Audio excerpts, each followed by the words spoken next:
Hey everyone, welcome to my another brand new video. So আজকের ভিডিওটা হতে যাচ্ছে আপনারা এতদিন আমাকে যে সকল ভিসা রিলেটেড কোশ্চেনগুলো করে এসেছেন সেই সব উত্তর নিয়ে।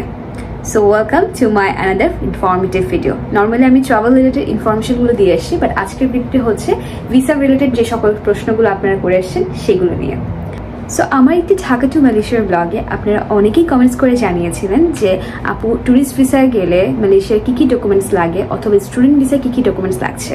সো আজকের ভিডিওতে আমি স্টুডেন্ট এবং ট্যুরিস্ট ভিসা দুটো নিয়েই কথা বলবো। সো প্রথমে চলে আসি ট্যুরিস্ট ভিসায় কী কী ডকুমেন্টস লাগছে।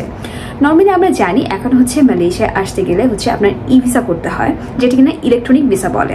সো ই ভিসা করতে গেলে আপনার বেসিক যে ডকুমেন্টসগুলো লাগবে সেগুলোর মধ্যে নাম্বার 1 হচ্ছে আপনার একটি ভ্যালিড পাসপোর্ট লাগবে, যেটির মেয়াদ অন্তত 6 থেকে 7 মান্থস থাকতে হবে, এবং আপনার যদি একটি প্রিভিয়াস পাসপোর্ট থেকে থাকে সেটাও কিন্তু সাথে জমা দিতে হবে।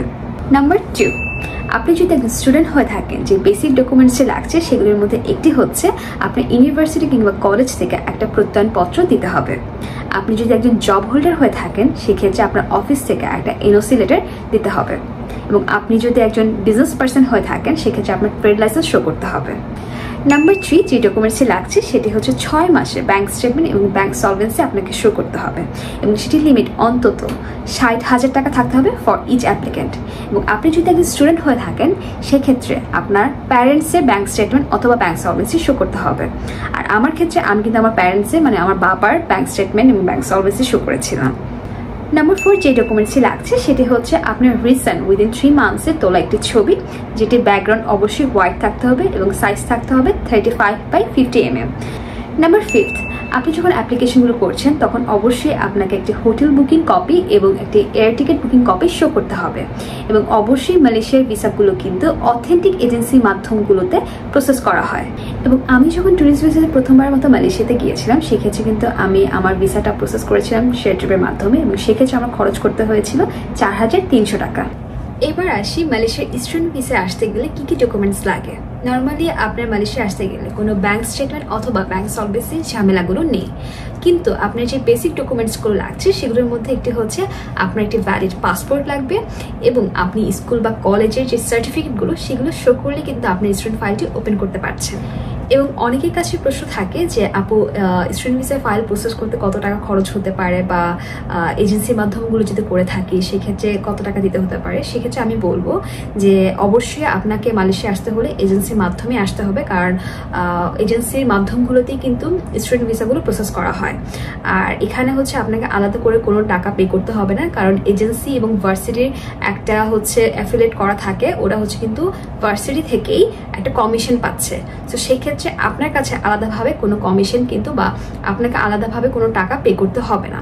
সো এই জিনিসটা সতর্ক থাকলে হচ্ছে আপনারা কিন্তু ইজিলি মালয়েশিয়ার ভিসাগুলো প্রসেস করতে পারছেন।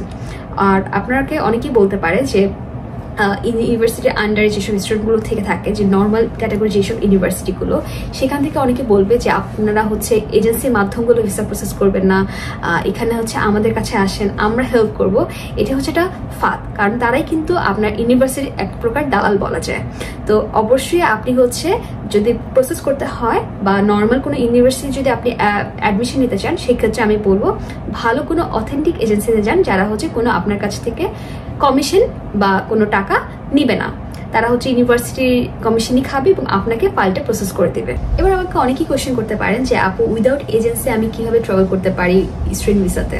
সেক্ষেত্রে আমি প্রথমে আপনাদেরকে বলেছি যে আপনি মালয়েশিয়াতে যদি নর্মাল ক্যাটাগরি ইউনিভার্সিটিগুলো চুজ করেন উইদাউট এজেন্সি আসা সম্ভব না। এজেন্সিতে আপনাকে জাস্ট ইএমজিএস ফিটা দিয়ে আপনার ফাইলটা যখন ওপেন করা হয়, মানে ইএমজিএস ফিটা দেওয়ার পরে কিন্তু আপনার স্টুডেন্ট ফাইলটা ওপেন করা হয়, এবং সবকিছু যখন কমপ্লিট হয়ে যাবে তখন কিন্তু আপনি ট্রাভেল করার আগে আপনাকে যে টিউশন ফিসটা সেটা পে করেই কিন্তু আপনি আসতে পারবেন। সো এই ছিল আপনাদের সকল যেসব প্রশ্নগুলো ছিল ভিসা রিলেটেড। আমি আশা করি সকল প্রশ্নের উত্তরগুলো দিতে পেরেছি। যদি ভিডিওটি ভালো লেগে থাকে সবাই লাইক অ্যান্ড শেয়ার করবেন। আল্লাহ হাফেজ।